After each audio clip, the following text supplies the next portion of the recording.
নমস্কার বন্ধুরা, আজকের এই জ্যান্ত জ্যান্ত এই মাগুর মাছের ঝোল বানাবো।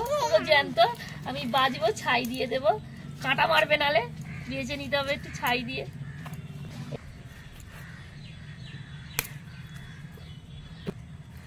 এই মাগুর মাছের কাঁটা কাটা হয়ে গেছে, আর অতটা লাগবে না। এবারে এইগুলো পাশগুলো কেটে দেবো, এবারে ঘষে নিতে হবে, সাদা করে নিতে হবে।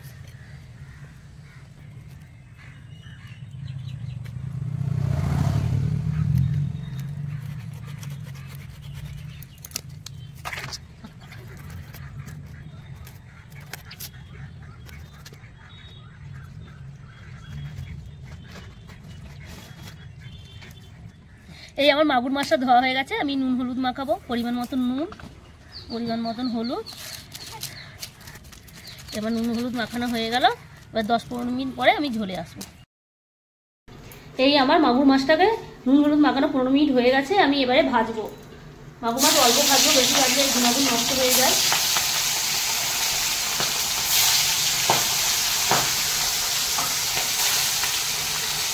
পুরো ডিম ভর্তি মাছটা।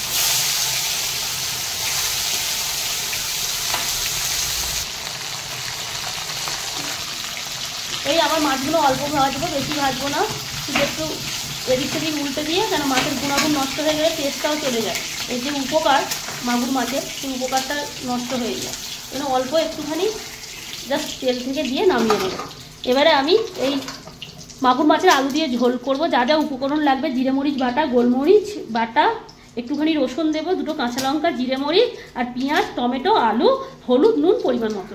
আমি প্রথমেই ফোড়ন দেবো, জিরা ফোড়ন দেবো, বেশি মশলা দেবো না ঝোলেতে।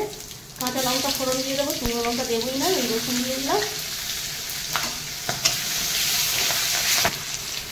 এই পেঁয়াজগুলো দিয়ে দিলাম, টমেটো একটু লাস্টে দেবো, আলুগুলো দিয়ে দেবো, লাল লাল করে একটু ভেজে। এই চিংড়ি মাছের ঝোলে বেশি মশলা কষা দিয়ে কষে না।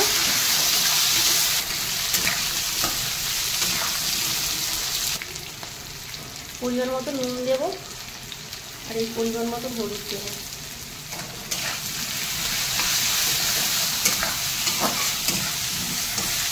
আমার আলু আর পেঁয়াজ ভাজা ভাজা হয়ে গেছে। এবার আমি টমেটোগুলো দিয়ে দেবো,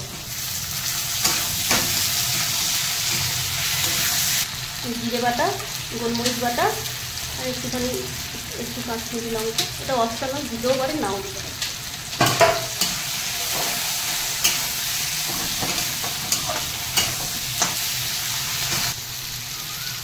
আমার কষানো হয়ে গেছে, আমি জল ঢেলে দেবো। বেশি কষানো জল লাগে না মাগুর মাছের ঝোলে, ঝোল ঝোল করবো, জলটা একটু বেশি দিই। ঠিক আছে, এবারে আমি ঢাকনা দিয়ে রেখে দেবো। আলু সিদ্ধ হয়ে গেলে মাছ দিয়ে দেবো।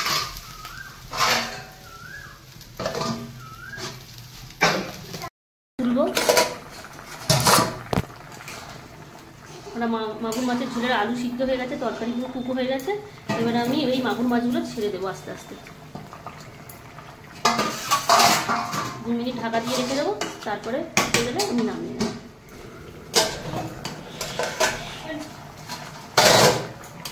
এই আমার মাগুর মাছের ঝোল কমপ্লিট। এবারে নামিয়ে নেব।